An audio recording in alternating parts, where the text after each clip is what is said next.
Steel Curtain Network. ¡Por Jorgito! ¡Go down! Najee Harris! DJ Watt! What's up, Steeler fans? Welcome back to another episode of the Steelers Preview. I'm Jeff Hartman, joined as always by Dave Schofield and Bryan Davis as we prepare you for the upcoming game. In this case, a Week 3 matchup between two 2-0 teams at Acrisure Stadium, the Los Angeles Chargers, and the other Harbaugh, the other Wang Harbaugh coming to town. Dave, what's going on, man? Oh, not much, Jeff. I'm just getting excited for this weekend. Getting excited to see you doing some live tweeting tomorrow. Just gonna have a lot to look forward to. You're starting the show with this, are you? Okay. Oh no, I'm just saying that I'm happy and in a good mood. Hey, if you want to plug it, you can, or we can wait. It's up to you. No, we can wait. Okay, we'll wait. Bryan Davis, what's going on? Not too much, fellas. I'm so glad to be here. But isn't it supposed to be knob harbs? I thought we established that a couple years ago. It sounds like you're in an elevator shaft, Bryan, so you might want to check your mic settings there. Yeah, I'm working on it. Okay, very good. So we are getting ready for this upcoming game.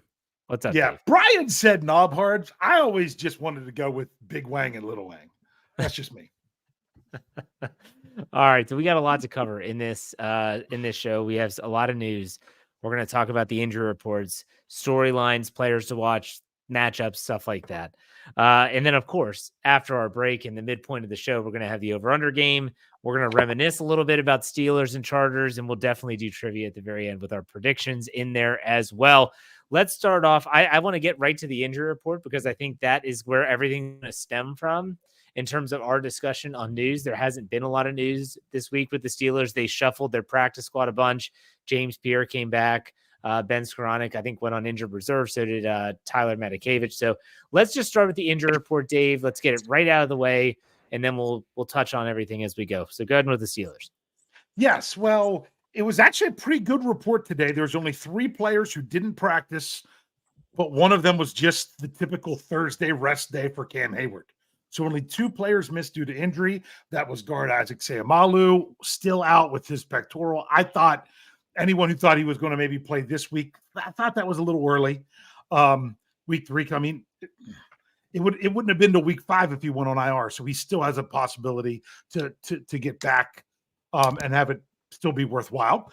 And the other one was Michael Pruitt, tight end, did not play with his knee injury. I know a lot of people thought, well, as soon as they whenever they signed Rodney Williams to the 53-man roster, that it meant that Pruitt was out this week. Didn't necessarily mean that because those were all special teams moves. And we know that Hot Rod is a very good special teams player. But it also meant that in case Pruitt couldn't go, they would still have him. And now after 2 days of seeing the injury report, that's looking to be a little bit more likely. To hit the rest of them, the only limited participant was once again Russell Wilson. The fact that he's still limited, that kind of tells us a lot that he's likely going to be that third quarterback again. But Roman Wilson was a full participant. But the other thing that's interesting with him is he was a full participant on Thursday last week and then went back to limited on Friday. So we'll have to see if that's a change. And then everyone else was not injury related who had gotten some rest the day before. That was Najee Harris, TJ Watt, Larry Ogunjobi, who they missed part or all of practice on Wednesday. They were all back full on Thursday. Yeah. I was surprised. I was hoping to see Isaac Seumalo at least listed as limited at some point this week. I had no thought that he would play this week. And I saw some video on Twitter that he was doing some stretching and some warming up with the team. So I was like, shoot, maybe they're going to have him as limited. He's still a DNP. So that's interesting to me. That's a good question that you bring up, Jeff. At what point would you call it limited? He was out there a little bit. I think the final day last week, he was at least in his uniform. Now we're seeing him stretching some. How much do you have to participate to even be limited? That's a really good point. So he is progressing. Yeah. It just still hasn't changed on the status, if that's all you're looking at. All right, Bryan, what's the first thing that comes to mind when you see this injury report? I didn't think it was that bad. The one thing that I saw is Michael Pruitt was a thing for me, because if he can't go, because they mentioned him earlier on in the week, he's been one of those really good role players for the Steelers. But as Dave said, with Rodney Williams, at least you know that Hot Rod can play and he can be in there. The Sayamalu thing, it was it would have been nice, but nobody's expecting it, because it's getting back to the original 4 to 8 weeks. And so we're seeing something a little bit like that. I am pleased that the Steelers need Big Isaac back, but really love what Spencer Anderson has done in his stead. So that's something good to know. Roman Wilson's the one for me that if you can get that little bit of spark, that would be great. I'm hearing reports.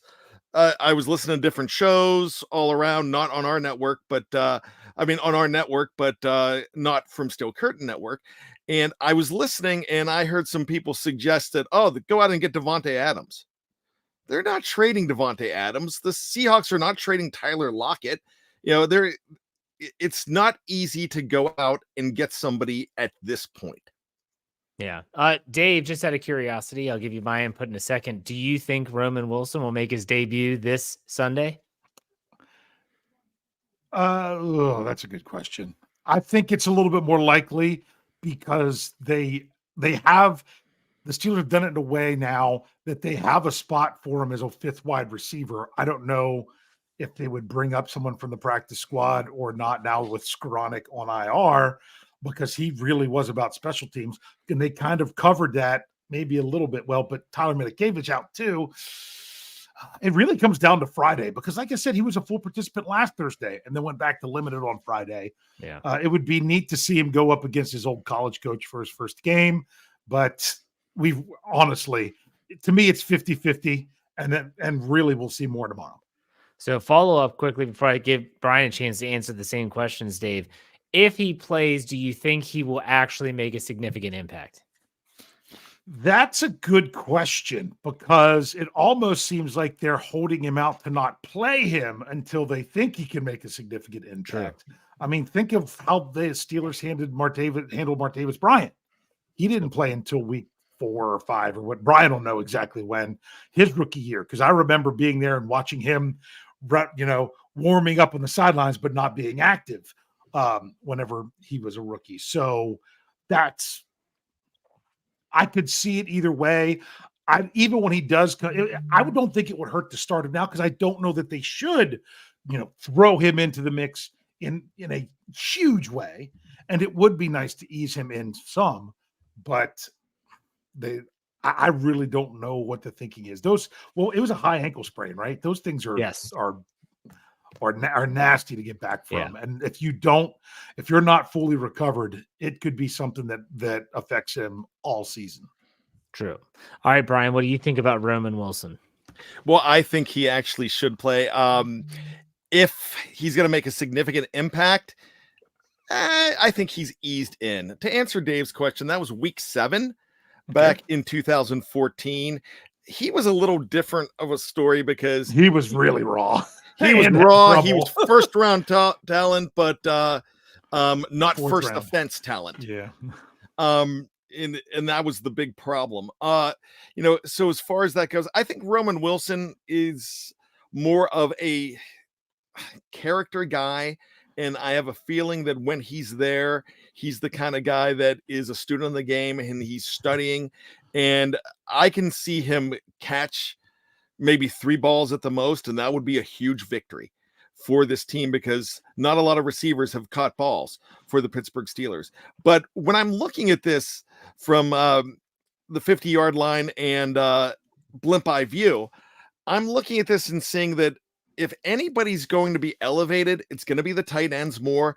You're going to see more balls to Freiermuth at home, more balls to Darnell Washington. I think once that he broke the seal there's no turning back. So I think that they're going to go ahead and try to force him on defenses, because here's the thing. With as big as he is, and if you get him matched up against a 5'11" slot corner or even a 6-foot corner, it is still a big advantage for the Steelers. So I could see them trying to force some things more now that they have more trust in Darnell Washington after one game. And speaking of Darnell Washington, real quick, I saw him mic'd up this week. And boy, what a fantastic demeanor he had when he like, I can't believe it. I can't believe it. He was so happy that he caught that first ball in the red zone. And when you saw him walking off the field next to guys, it was like watching Davy and Goliath, but you're actually rooting for Goliath. All right. For me, going back to Roman Wilson, I think that they need him as much in the run game as they do in the pass game. If there's one thing that Roman Wilson has done and done well in his time in Michigan, it was he's a willing blocker. He's someone he's not big, but he's not scared to get dirty and do the absolute get your nose in there and mix it up with the corners and even some linebackers if necessary, safeties. I think if he's healthy enough to play, I think they use him as much as they feel that they need to use him. So does that mean he's going to see Van Jefferson snaps? No, I don't think so. But will he take away some Calvin Austin snaps? I think he will, because he's probably in his first professional game a better blocker than Calvin Austin III. So you put him out there, see what he can do. I'm excited for it. I hope he does get to play. Other than that, like you said, Dave, the Russell Wilson calf injury continues to linger. So we're looking at Justin Fields for a third week. I don't think that's really a story anymore. So we'll see what that has to do. But let's go to the other side. Let's talk about the Chargers and what they had on Thursday. Dave, you have that ready? Yes, I do. For the Chargers, yes, this was interesting. Outside linebacker Joey Bosa, he was limited on Thursday, which was the second straight day, but he says he's playing. Linebacker Junior Colson did not practice for the second straight day with the hamstring. Outside linebacker Bud Dupree did not practice for the second straight day due to illness. I have a feeling if he gets over his illness, he'll be available. I haven't even seen if he's played for them the first two games. I just haven't noticed. Is that Alohi Gilman, the safety? He was limited with the knee the last 2 days. Justin Herbert upgraded to limited on Thursday after not practicing Wednesday. He's got a big old wrap on his ankle. We'll see what they do. Hayden Hurst was limited both days with an ankle. Khalil Mack was limited Wednesday, but played on Thursday. That was rest. Wide receiver Josh Palmer with an elbow and calf. He didn't practice either day. And last but not least, defensive back Jasir Taylor didn't practice Wednesday with a fibula, but he was limited on Thursday. What did they do? I know. It's the fact that they label it a fibula. Like Yes. it's a bone in the body. Like, what is wrong with the bone? Is it a bone bruise? Is it a stress fracture? Is it a compound fracture? We'll be talking like Jason Kendall. It's sticking out of the sock back in the 90s. You know, if you're a Pirate fan, you know what I'm talking about. Like, what is it with the fibula? Like, I've never seen a bone labeled like, oh, well, it's a femur. Like, yes, I do have a femur. Thank you for acknowledging that I have this bone in my body. So it's not calf. Is that them saying, to me, that sounds like they're saying, okay, maybe it's a shin bruise, but they don't want to say shin bruise because they don't want to say it's muscular because that would be calf, right? Unless I don't know, like unless he has shin splints or something. Yes, but I've seen shin listed on there before. So fibula is this is all fun for me. Like, this is new. I love how these PR departments put these stuff together. The Steelers always mess it up. Their cut race component, but these other teams, like, it's hysterical. It's better than hockey and the Penguins. They have a lower body injury. Lower body, upper body. That's it. Yeah, I mean, hockey, they've got an upper body, right, to start the season. Is that what that was? Yeah. Hockey's just lazy. Like lower body, upper body. So, hey, that's why people don't gamble on it as much, because there's not as much specificity. That this guy's got a lower body injury. He'll be out for 60 days. 60 days? What the hell happened? Like, I don't know. It's just the lower body. It's from is that chest, waist? Like, where is that? Where does that start? I don't know. You could have a stubbed toe. You could have you could have a dislocated hip. You know, exactly. All right. Anyways, Justin Herbert's the biggest name on this list. Yeah, and not practicing Wednesday, limited on Thursday. What was really interesting, and I always do this every single week on Fridays this year of my Let's Ride podcast, is my Behind Enemy Lines segment where I have someone that covers the opposition on my podcast. Well, this week I had Jamie Hoyle, who does the Lightning Round podcast for our Fans First Sports Network Chargers crew. He talked about how they've been using Herbert as in like running, like a read option running system. And I'm like, well, shoot, if he has an ankle injury, they're not doing that. Like, that's not going to be an option. So that does limit what they want to do. And with Greg Roman's style, that doesn't mean they're not going to be able to run the ball. But also, is he going to be a sitting duck? If he drops back to pass in an obvious passing situation, is this going to be more Kirk Cousins than Bo Nix in terms of he can't move? And so therefore, let's go get him. Or are they just going to shoot it up and he'll be fine? Bryan, what do you think? Yeah, first of all, Jeff, I listened to the that show, but that show's not out yet. But I listened to the show on the Lightning Round on Fans First Sports Network, and I was really interested when you first started asking about Justin Herbert. He said, "Oh, he was just taken out for a concussion, and he came back in." So they were kind of downplaying it there. But now that I'm hearing more of this, maybe it's a little cloak and dagger what the problem is with him. But the bottom line to it is the Steelers are, for the first time in a long time, do not have to go all out blitz. You don't have to batten on the hatches and send everybody, because you have time, because your defensive backs, that secondary is giving you so much time right now. And then you can get them on the back end and sack them because nobody's open. Yeah. Dave, thoughts on Herbert? Well, I see what you mean about shoot it up, see what he can do, shoot it up and get it at halftime in order to do those kind of things, because he has been running more. He actually has been, that's what they're doing. And if you think about it, that's what John Harbaugh was doing in college. That's what Greg Roman was doing with the Ravens. Putrid purple team. That's what I'm looking for. That's just east of us here. So that's not surprising. But here's the thing that I see with Justin Herbert. If he can play his regular game, that's fine. If his running element is out of it, that does change what the Steelers have to, what all they can focus on. That does change things. Now, let's say he can't go because he can't do that running element and it's not him in there. That actually changes the threat of the passing element, which they have not used all that much this season through 2 games as well. Trust me. You can even see the stuff on social media. Chargers fans, Chargers media, they're talking about, they turned Justin Herbert into a boring quarterback. They're not happy how the Chargers are 2-0 either right now, which kind of sounds familiar. Not saying everybody, but there's a portion of the fan base, although there's not much fan base left, especially in their city, that's still Chargers fans. So to me, I think it's going to impact the game one way or the other, because let's say they don't go with Herbert because maybe Stetman can then is more of a threat passing and is more mobile, but he's not the same threat passing as Justin Herbert. But so it's really are they looking, do they want him to be more of that passing threat or more of that running threat? Or he could be fine and it's all a moot point. I think he's going to play. Like, I'm never suggesting they're going to hold him out. But Bryan, what do you want to say? I've been around Jeff Hartman for a long, long time, 9 years now, and I know what will make him smile. But this is a valid point that I'm going to go ahead and make. The Harbaughs, as coaches, with their scruples, they're Coach Kilmer from Varsity Blues. Shoot him up. And that's exactly what I see. I mean, the difference is, like, if they had a defensive back with sickle cell disease going to Denver, they would risk it.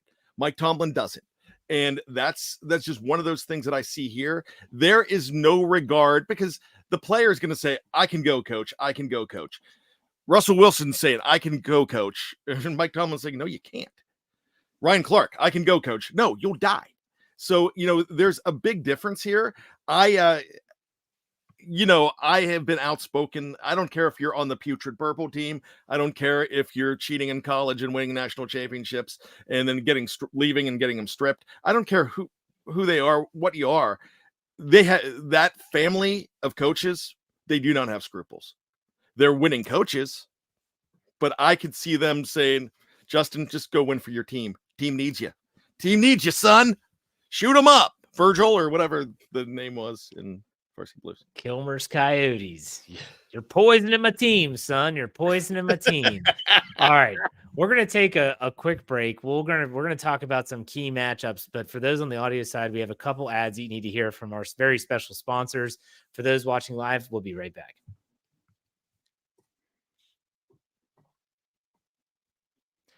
All right, we are back. Thank you all for being patient. Let's get to some super chats that have been patiently waiting. Let's get to $10. Ken, I think it's Cruz, or I hope that said that correctly. I apologize if I didn't. I like Cruz. Yeah, okay. Or Cruz. Kruis, $10. Is it one syllable or two syllables? That's the question. It could be Cruz, That's or what I it could said. be crazy and be Crease.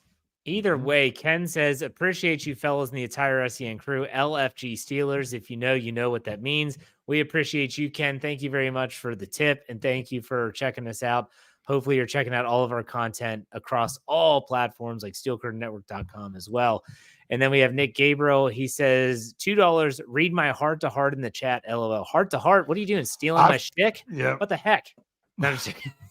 You know, What Kevin did you Hart just has say? a show called Heart to Heart on Netflix now. Mm. I was so mad when I saw it. I think you should sue Kevin Hart. I'd probably lose that one. I don't know if I can go back that far right now. Does anyone see I it? got it, but it's Okay. like 3 really long ones. That's the problem. Okay, So I don't know if it's $2 worthy. There's the first one. Okay, Nick says, my random heart-to-heart for the week, NFL fined Derek Carr for doing a Michael Jackson dance move. Juju gave birth on the field. Rodgers did the Key and Peele double pump, but a dance move from an icon musician isn't okay. No flag was thrown during the game, so someone went back 3 to 4 days later and decided we can't allow such an atrocity. I guarantee not a single person watching the game was. Like, how dare he do something better with your time, like fixing the refs and stop ruining celebrations. Hashtag let us thrust. There you go. I don't even know what you're talking about, Nick. No freaking clue what he's talking about. So Sorry. Yeah, I'm not up on the Saints celebrations, but okay. yes. But no, I thank him because that's my new hashtag, let bad thrust. It says let us thrust, not let bad thrust. Yes, well, I'm changing to let bad thrust. Okay. Oh, I'm sure that'll catch on. Yeah, All right. yes. for all those posts you put out there on X.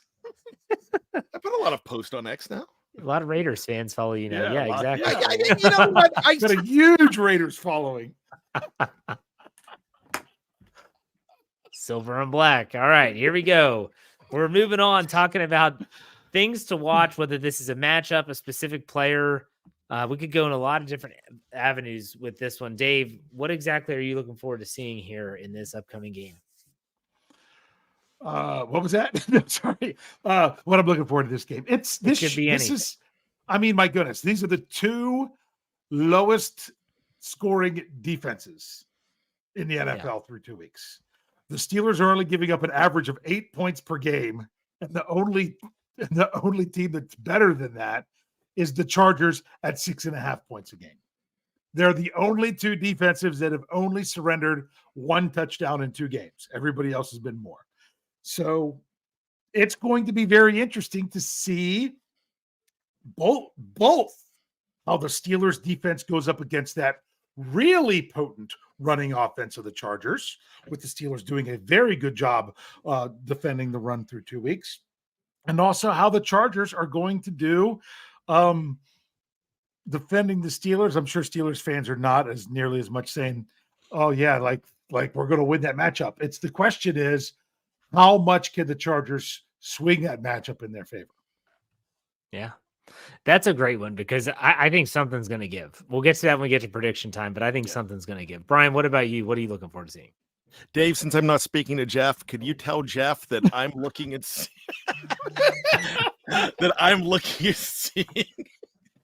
the both teams actually have an opportunity, despite how good their defenses are, have an opportunity to break out here. It takes one field stretching pass play to break this game open and change the defenses for both sides. So I'm really looking at George Pickens here. I'm looking at him saying that he has one stretcher-Rooney in the first or second quarter, then it's game on, because now you're not just stacking the box on J.K. Dobbins, on Najee Harris, just like the Steelers will be trying to do whatever they can do to stop Dobbins and Gus Edwards. But I don't think that the Chargers have the downfield passing threat that the Steelers do. I really actually like the Steelers receivers and tight ends as well in this. I have a question. Sure. Who does Joey Porter follow? I asked that to Jamie Hoyle on my show for tomorrow, and he said that the Chargers, they really don't have that number one receiver. He brought up the guy that missed practice with ankle. We have Palmer. Lad McConkey's on the team, but he's a slot guy. I would imagine Joey Porter's just going to wipe out half the field. So in other words, anyone that's on his side, Herbert's not even going to look there if they choose to throw. So they don't have that. Quentin could break out, but you have D-Jack on the other side that can cover one of those guys too. And I think too, I look at the flip side of it, and I asked him who's going to cover George Pickens, and they don't have an AJ Terrell. They don't have a Pat Surtain. So there are matchups on the outside here that I think people aren't really focusing on. But I just can't get over. I love what Cam Hayward said. I think he spoke either today or yesterday. And he said, look, you're not going to be practicing dime much this week. There's going to be a lot of big bodies on the field. I mean, this has, to me, that vibe of a Ravens-Steelers game from a fact that you knew when Greg Roman was the OC in Baltimore, you knew what they were bringing.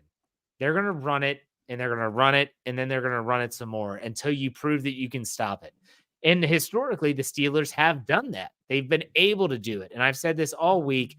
If there's a team that knows how to slow down this running attack to the point where you do have to throw it eventually, I think it's the Pittsburgh Steelers. And so you have to ask yourselves, do they have the personnel all the way across the front seven to match up with this running attack that's averaging like 190 yards per game through 2 games? It's incredible. Oh, it's like, I think it's, hold on.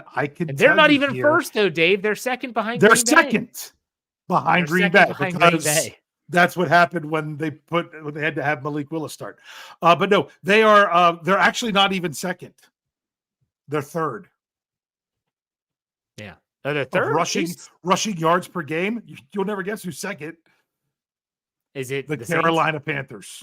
The Panthers are second. 199.5. This is according to NFL Pro that you get with your premium NFL Plus subscription, where they have all the stats and everything. Through 2 games, they have the Panthers at 199.5 yards rushing. And then,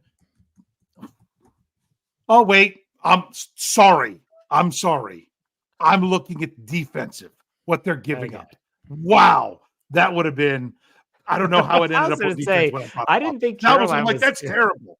That's terrible. And I thought the Chargers were third. No, the Chargers are second behind Green Bay. Yeah. 197.5. I was going to say that doesn't make any sense. That's how much you're talking about giving up on the run. The Panthers have 148 rushing yards total. Yeah, I was going to say they're towards the bottom. The Panthers are bad. If you guys listened to it on Pittsburgh Standard Time today, one of the cool stats I brought up was percentage of pass plays. Teams that are passing a high percent of the time are a bunch of 0-2 teams outside of the Raiders, who are 1-1, who had to come back from a 10-point deficit in the fourth quarter.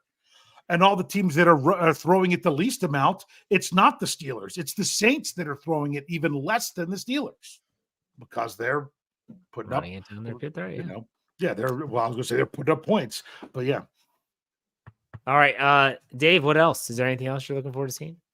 Looking forward to seeing, there was something else I was going to say, and now I'm trying to remember what it was. I know it was the George Pickens, or not the George Pickens, the Joey Porter, who he's going to guard. I mean, my goodness, I'm just curious, how many possessions is each team going to get in this game? I'm just saying, Jeff, you might only be partway. They might not have even said I do by the time this game is going to be over. I'm just afraid the clock's never going to stop, except after a punt. So it'll be interesting to see how the Steelers tackles hold up to the edge rushers of the Chargers, or if the Steelers are going to kind of scheme something to do their best to slow them down. All right, Bryan, what else? What else am I looking for in this game? Yes. Well, definitely I'm looking at a front seven for the Chargers that they've got two superstars, Boza and Mack. But if Boza's beat up a little bit, I know he'll play. But if he's beat up a little bit, that's one thing. Mack is on the older side. He keeps on going. But this defense is not scary. Even though they have not let a lot of they have not put up a lot of points. I'm looking at the opponents here. And really the Raiders and the Carolina Panthers on offense, and especially running the ball, like you both said, you talked about both those teams not running well. I don't really see this being the defensive game that everybody thinks it's going to be. So I'm looking for how the Steelers can open up holes on their side to let Najee run and let let a repaired and rehabilitated Jalen Warren. That number 30 still is screwing me up here. And even an old Cordero Patterson. I think you're going to have one of the best rushing outputs of the day for the Steelers, even though this is a good defense. For me, and this, I'll just say, in case you're wondering where it is, the Chargers rank 6th best in the NFL in defending the run. But then again, they've been leading in their game, so the team hasn't been that they've been facing as much running. That is right behind 5th place, the Pittsburgh Steelers. Or technically, being a diehard Raiders fan, they can't run. Yeah, gotcha. There you go, Jeff. Yeah, there you go. Your true colors are shining through now. Yeah. All right, now I'll just say this: I'm excited for one specific matchup. I want to see T.J. Watt versus Joe Alt, the starting right tackle, first-round draft pick out of Notre Dame. He's done a great job against Max Crosby in week 1. Not so much to have to cover. I think it was Jadeveon Clowney in week 2. That's not really saying much. But this is T.J. Watt. And I spoke to our Chargers representative, and he was kind of very confident that he thinks Joe Alt's going to do just fine. I said, listen, you might see T.J. Watt in the first quarter, second quarter. If they can get Justin Herbert in obvious passing downs, he's going to set something up for the second half. He always does it. It's like he's going to push on. He's going to try to run the arc, or maybe he's trying to try being physical. And then right when Joe Alt thinks, I know exactly what he's going to do, then he has that counter move, and that's when he rips the quarterback's head off, figuratively. So I'm hoping to see this matchup, and I really want to see T.J. Watt do some damage on the rookie, give him a baptism by fire into the National Football League. But all right, anything else, gentlemen, or are we ready to take a break and then move on with the show? I'm ready to get pummeled on under over. All right. They're not the best color men in the league for nothing, folks. When we come back after a word from our sponsors, we are going to be doing over under. We're going to be talking about some memories with Steelers, Chargers, our predictions, and of course, trivia. We'll be right back after this break.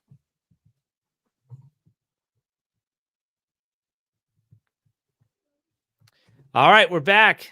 Welcome back. And it's time for some over under. I want to remind everyone, in case, because I say this on my Let's Ride podcast, but I realize there might be people that watch on Facebook, Twitter, or YouTube, and they don't listen to our audio only podcast. Well, first, you're missing out on shows like Bad Language, the Here We Go, the Steelers show with Bryan and Coach KT Smith, Dave's Pittsburgh Standard Time, which ran this morning, and my Let's Ride on Monday, Wednesday, and Friday morning. And so I said this there. Dave even mentioned it on Pittsburgh Standard Time this morning that I'm not going to be on the post-game show this weekend. I for the first time in I don't even know how many years, I'm not going to get to watch the game live. So if you all like to read my tweets during the game, if you don't, that's fine. Nothing's going to change. I'm not going to be tweeting. I'm literally going to turn my phone off. Like, it's not like I'm just going to put it in airplane mode or silence it. No, I'm not risking it. It's off. I'm going to power that thing off. I'm going to come home after this wedding. I'm going to watch the game. And when the game's done, I will turn the phone on. But they're going to cover Bryan, Dave. I don't know if they'll get someone else to join them for the post-game show. And then I'll be back for Let's Ride on my winners and losers on Monday. But I want to make sure I make that announcement. But also, speaking of Twitter, tomorrow, Friday, Dave and I are going to be going to Western Maryland. Actually, it's West Virginia. We go through Western Maryland all the way to West Virginia. for a freaking golf scramble. This ought to be good. It's me, Dave, Big Bro, and Kyle. Hashtag Little pay bro. Kyle. Yeah. Little bro. So Go 2.0. I've never met Rich. I've never met Kyle. I will probably live tweet the scramble. I'll probably get some videos. So check out the Twitter feed tomorrow. We tee off at 1:30, right, Dave? That's when we're scheduled to tee off. All right, bring your A game. That's all I gotta say. I mean, well, you're going to have to give them the one. The 10th hole in this course is fantastic. You Elevation are up drop. on a hill overlooking a lake. You can, I mean, you can't even really see the green. It's so far down the hill that it's that steep, but you're just overlooking the lake and seeing everything. It's really beautiful, but also quite an interesting one to play. Hey, Jeff, besides Dave and I, have you met anybody else on the team? No. Face to face? Nope. Never have. There you go. I know this will be a Dave. first. Dave's met Big Bro. Yeah, I met Big Bro. Brian's met Big Bro. We both met Tony. Oh, yeah, it's Tony. Forgot about Tony. Yeah. So I'm excited. We'll see what it's like. Dave and I came in second in a 9-hole scramble. This was a couple weeks ago. And so we got to up our game. I went back and did the math, Jeff. I did 5 of the shots. All the rest of them were yours. Your back was probably hurting. Including the tap ins. Your back was probably hurting from carrying me around the course. So, all right. All right, let's get ready for this. Let's do some over-under. Dave, you want to update the scores? Yes, updating the scores. Now, I have streamlined this process and given this its own devoted section in my notebook to now have better records and better access to our over-under each week. So along with that is we've been doing what we call just our regular over-under, which is the categories that Jeff comes up with. There's been 6 each the first 2 weeks. You can change that up, Jeff. You can go to 5, you can go to 7 or 8. We're going 6. I have it all recorded here. But we're also seeing how we do as a separate category in picking against the spread and the over-under for the game itself. But we're not combining that with the ones that Jeff does. So last week, it was another victory for one Jefferson Bartholomew Hartman with 3 correct answers. Nice. 3 out of 6. I was 2 out of 6, and Bryan hitting the over on every single one. Only worked out one time for him. Now, when it came to actually picking the game, the spread and the over-under for the second straight week, we all picked it correctly against the spread, but I was the only one that hit the over-under by taking the under. So overall for the season, Jeff leads with 8 points against Bryan and I each with 4. So combined, it would have to take us to get to Jeff. When it comes to the game scores, I'm in the lead with 4, while Jeff and Bryan are both at 2. So you all would have to combine to reach my score. All right. But Jeff's in the lead for the one that counts the most. All right. So here we go. 6 more for the week 3 game against the Chargers. Are you ready, Dave? Ready? Oh, I am ready. All right. We're going to start off with Los Angeles Chargers total team rushing yards. And you're going to say, Jeff, this line is really low, but trust me, I think I have a good feel for this. I'm going to set it at 112.5. 112.5. What about Bryan? What about you, Bryan? Jeff, I'm going to commend you. That is a fantastic line. You always have great lines. And I'm going to say that as I was humbled in a big way last week by saying that you always have good lines, but that was one of your worst ones ever. And you hit it, and I didn't get. Oh man, I'm just gonna never speak like that again. I'm never going to. It's okay. You again. That was last week. That was the Boswell field goals, right? Yeah. Yes. Yeah. I was praying for another field goal. I was just like, tack one on, guys. I gotta go over. I really think that they're going to stop the Chargers offense, but I think the best part of the Chargers is going to be the running game, and they're not gonna stymie them completely. JK is gonna get his yards, and I'm not JK. I'm not just kidding. I'm just saying he's gonna get his yards, but keeping him out of the end zone is the big thing. So I'm going to go ahead and say it's got to be over more than 112. All right, Dave. I'm also going to take the over, but not by much. To me, if the Steelers take this offense and they hold the Chargers offense to 120 yards rushing, that's a win. Yeah. in my opinion. So I'm going to say they can still do a nice job and yet go over this mark a little bit. But that was a very excellent line, I have to admit. I'm actually going under. I think if Herbert was healthy, they might get some extra yards from him. I don't think if he plays, which I do think he will, that he's gonna be running the ball. And I think like Dante Jackson has shown me a lot in his willingness to tackle. Deshaun Elliott's willingness to tackle. You need second, and of course, Minka is a phenomenal tackler. You need secondary members who aren't afraid to get physical. Joey Porter Jr., I'm going to reserve judgment, but still, I'm going to take the under. I actually am. All right, let's go to the next one. Pittsburgh Steelers team passing yards. I've got this at 175.5. Bryan, over under. I have to ask a question before you do this. You said it was 175.5? Yes. So that's team passing yards, which means we are subtracting off any yardage and sacks, which is how you do team passing yards. Team passing yards. Just verifying that. I know exactly what you're talking about. Yeah. Well, so I said earlier in the show that I think Pickens is going to find a way to have that long one, to have that big one. And if he does, I think it's going to open up a lot for the Steelers. I think you're also going to have to see the Steelers execute a little bit more on the screen game with Jaylen Warren back. I think that he has the possibility to pick up a good 30 to 40 himself. Maybe Najee gets 20 in there. So I really think that you might see a 200-yard passing game from Justin Fields in this game. If it is indeed Justin Fields, and come on, we know it is. So yeah, I've got to do disclaimer, Dave. But so yeah, I know I'm the king of over. I'm the king of wishful thinking, I guess, but here we go again, over. Dave? I'm actually going to take the under on this one. I think that Fields will throw for more than 100 than this number, but I think the sacks will bring them back down. I'm going over. I think the Steelers, even as a team, even with sacks, I think this is a game where I have believed that they're going to actually come out throwing the football. And maybe it's to the detriment, but that's what I think. Let's go to the next one. Pittsburgh Steelers total touchdowns. I've got the line at 1.5. Bryan, what are you thinking? Can you say that again?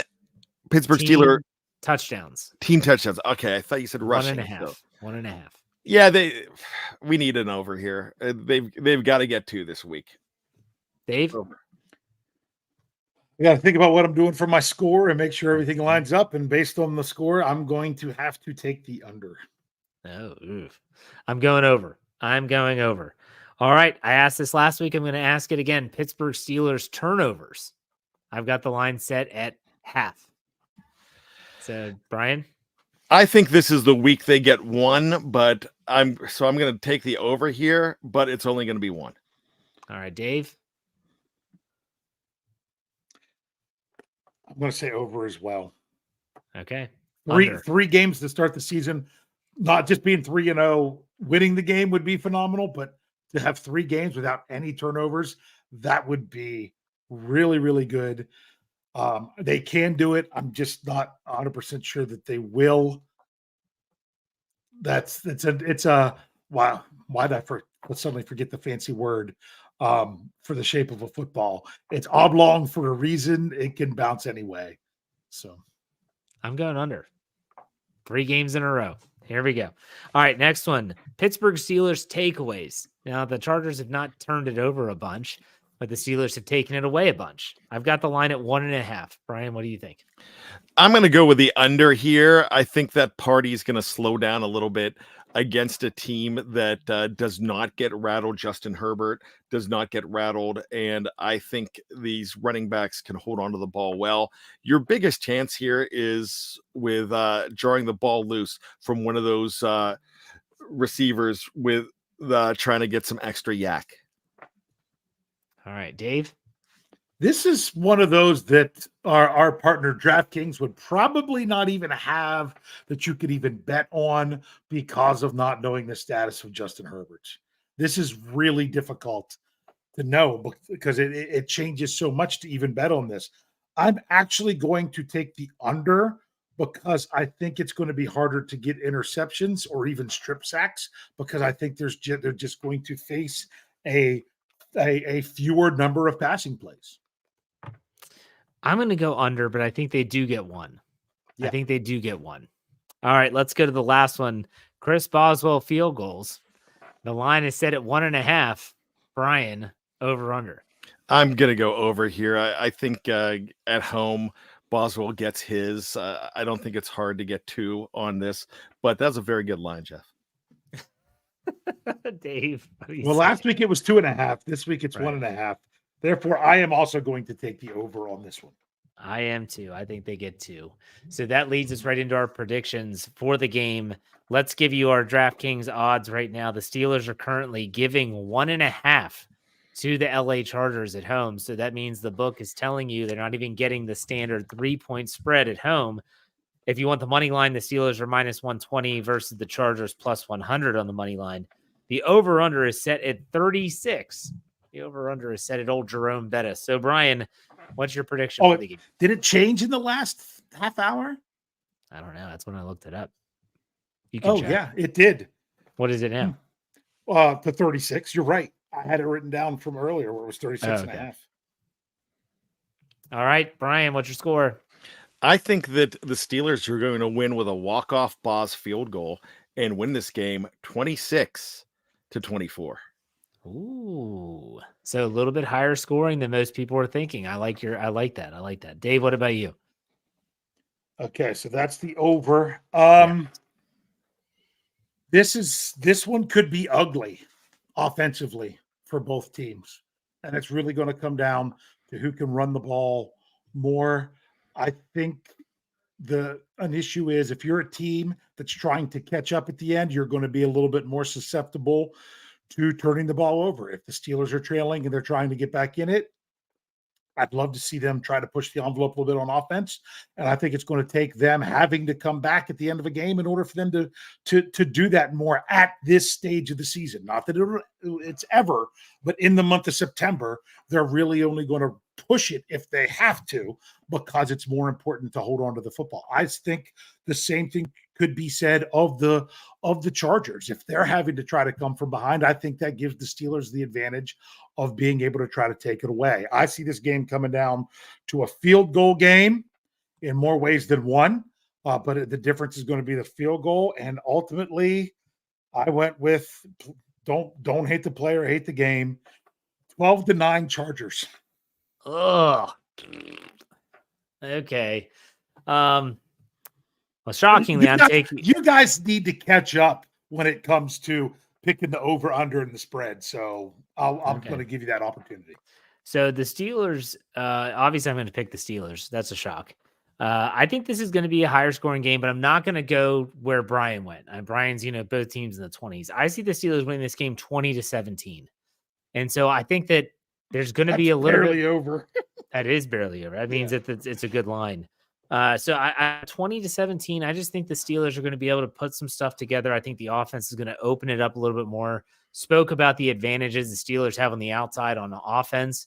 And so I think Justin Fields is going to hopefully prove that he's capable of being the everyday starter, even when Russell Wilson's healthy. So I have 20-17 Steelers win. I'm way more confident in the over under than I am against the spread. I think it's going to be a good, close, tight, low scoring game. I'm just not sure which team's going to pull it out. And, I don't think the Steelers are going to go 17-0. And I think looking at this stage of the schedule through the first quarter, that this is their most difficult task. Yeah. So, all right. So Bryan used to do, or always does trivia, but instead we talked before we hit record about what if we just talked about some memories of this team that they're playing.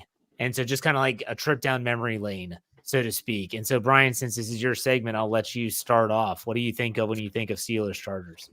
Man, there's so many games here, and I can go back to the 80s with some games here. I could go back 40 years to 1984 when they blew out the Chargers, but I've got to go to a game that I was at. Go Chargers, go. And it was that game. You knew it. You knew it. It was October 10th, 2005, Monday Night Football.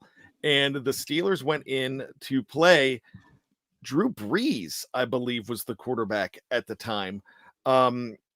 Before you can't quote me on that, but I believe it was Brees. Yeah, it was Brees, and they had Antonio Gates, and it was the first time. I know a lot of you who are diehards, you've heard me tell this story, but it was the first time in 9 years that the Chargers hosted Monday Night Football. They were supposed to do it 2 years before in 2003, but mudslides in California forced them to go ahead and move that game against the Cardinals. So they had lost that home game. They had a chance to do it. The governor, like Jeff said, was in the house. There were probably about 70% Steeler fans, and a young PR rep for the Chargers came out, and they were giving out washcloths sponsored by Pepsi, Diet Pepsi, actually, that said 100% chance of lightning. And I still have my washcloth. And this woman comes out, and this was back in the "Are you ready for some football" days. And so she wanted to prep the crowd, and they had a drill sergeant, because that's a big military area there. And he came out and he said, "Are you ready?" And so she was explaining that to us. And then we were supposed to repeat something and wave our white towels. So when Sergeant Mike does that, you're going to go ahead and wave your white towels.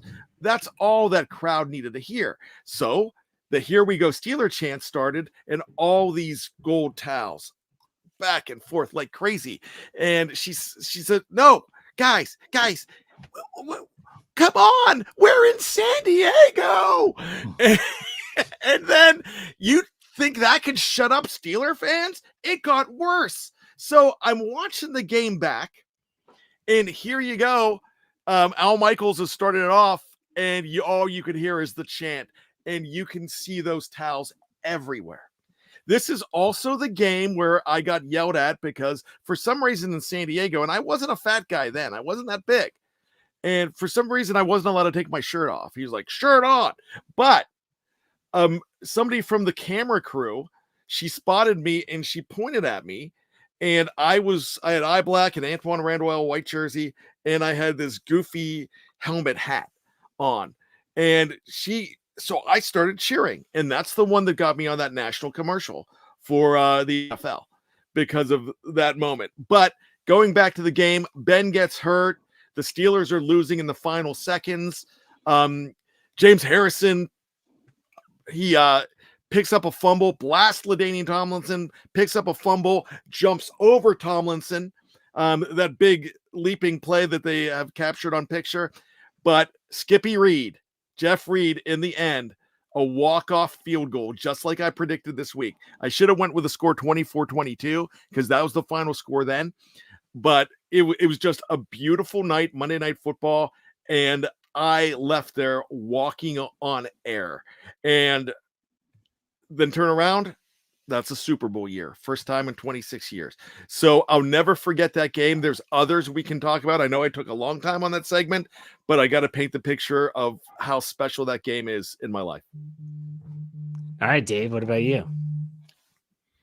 Well, you mean just talking about Chargers game, or am I supposed to actually do some trivia or what? No, anything that you remember about the Chargers, just to be real quick. The biggest memory I have about the Chargers is that awful AFC Championship game. So we don't even want to talk about that. So 90, I do 94? remember the game. Yeah, I do remember the game that Bryan's talking about. And one thing I haven't been able to, I can't remember, and I can't even find where they say it even on the play-by-play. But with less than 5 minutes to go, the Chargers took the lead in that game on a LaDainian Tomlinson touchdown, but they went for two and didn't get it, which allowed the Steelers to kick the field goal for the win and not for the tie. Do you remember what happened on that conversion? I don't. That's why I was asking if you remembered by being there. No, I don't actually. That has completely escaped me, but I will go to my source of watching those games, and I will find, because now I'm curious. Yeah.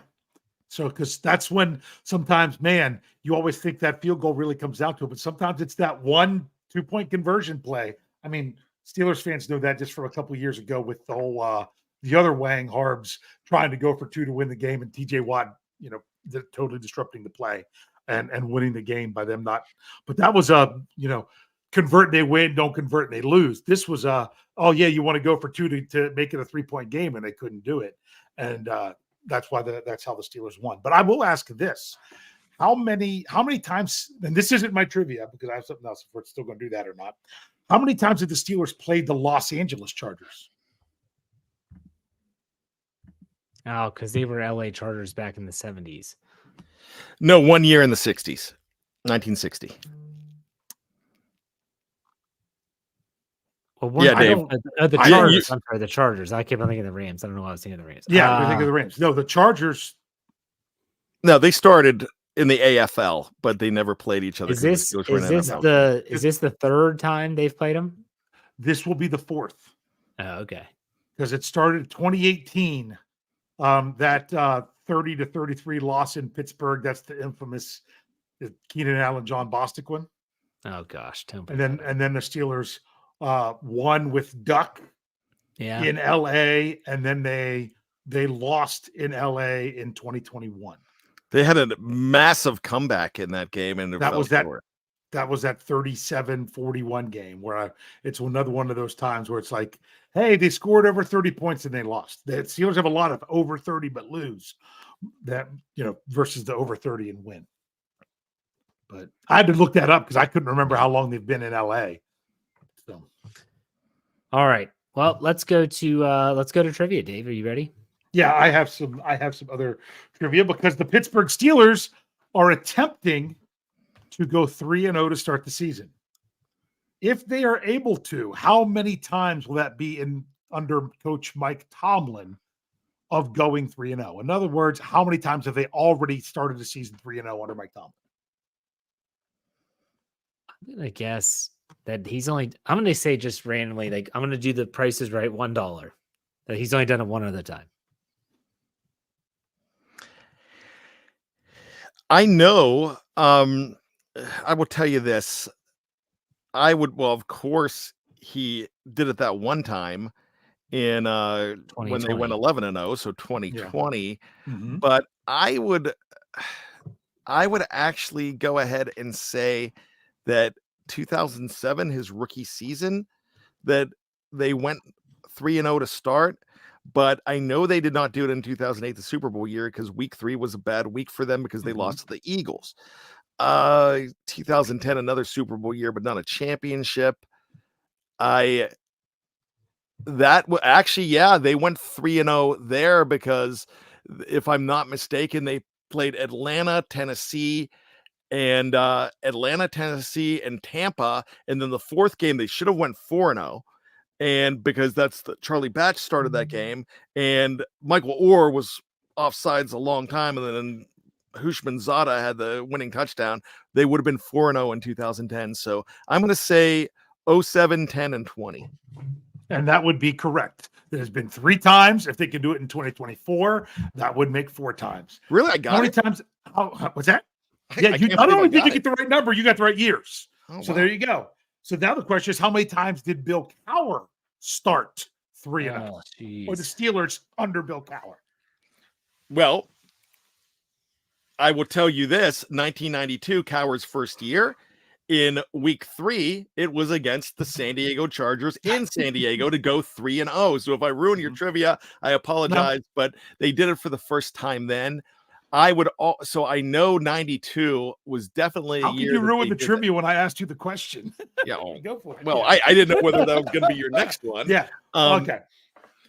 I know they did it once after the Super Bowl season 2005. Jeff, you got a shot? Nah, I'm going to go 2. Jeff? Oh, Jeff. 94, they went 3-0. You need to take a shot, Jeff.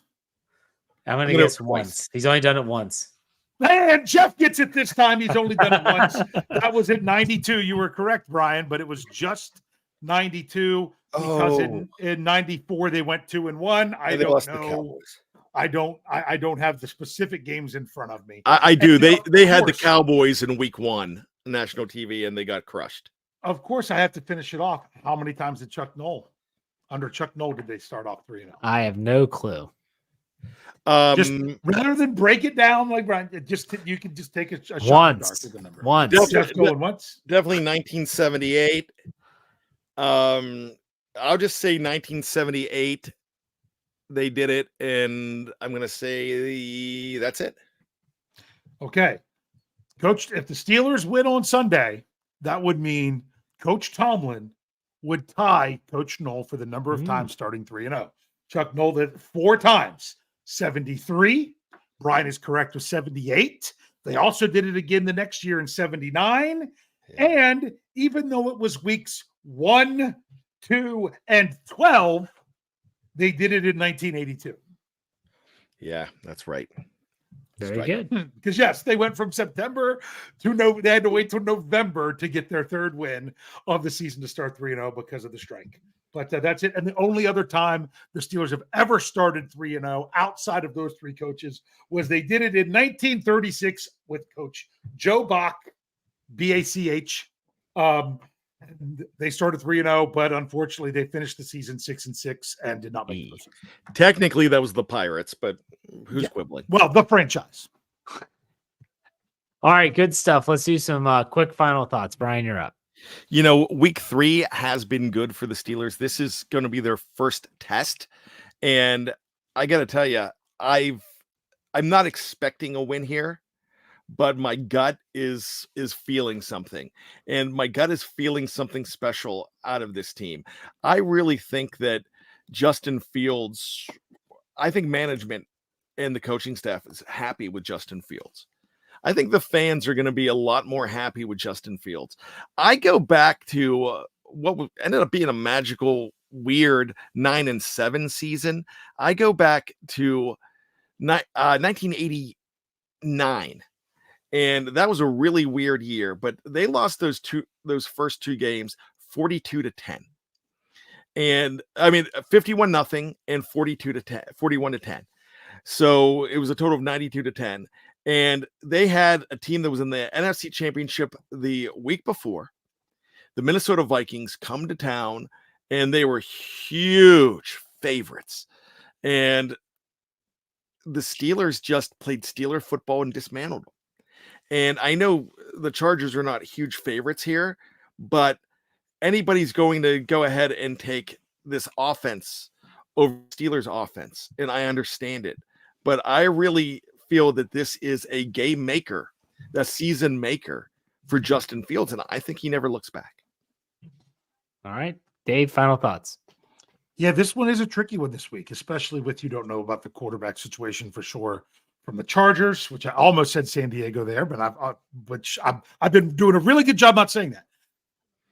This is a game that if the Steelers don't manage to win this game, it's not that the sky is falling. This is not that they are facing a bad opponent. This is a team that right now the odds makers are saying if they were playing on a neutral field, the Steelers would not be favored to win. They're playing a quality opponent that they're trying to establish themselves in their style of play as well. So that's why I really think this is a toss-up game.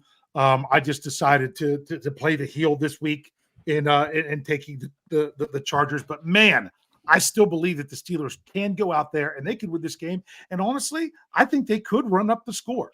It's possible, but we've got to see them actually do this. There's you can see glimpses of where things could get to that point with the Steelers, but are they at that point? That's the big question. September has not been the kindest month for the Steelers under head coach Mike Tomlin. So to have them continue to roll through it, would be huge if they could do so. So I'm looking forward to it. I'm looking forward to our golf outing tomorrow. I'm looking forward to having to cover, unfortunately for Jeff, on Sunday as he has to take this game in and hopefully an abridged version. So then we can finally get him talking to us about it when he's able to watch it. But as for me, I'm just going to be excited to be on my couch again at 1:00 when God intended NFL football to be played, to be able to watch my Steelers. I just want to bring something to people's attention. We have 2 new designs at our store coming out for our t-shirts, sweatshirts, whatever. You can see that scrolling across the bottom of your screen. If you're listening in audio, it's scnstore.itemorder.com. We have one that just says Eat, Sleep, Football, Repeat with the SCN logo there. And then I was really sick and tired of even hearing some of our hosts butcher our first round draft picks name from 2024. So I did a shirt with the phonetic pronunciation of Troy Fautanu's last name. I like the shirt. I think it's pretty cool.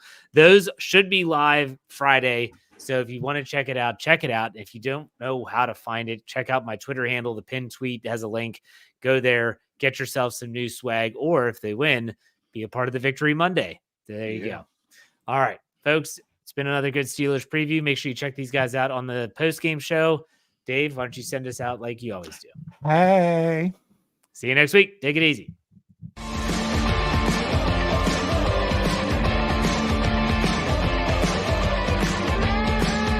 Steel Curtain Network.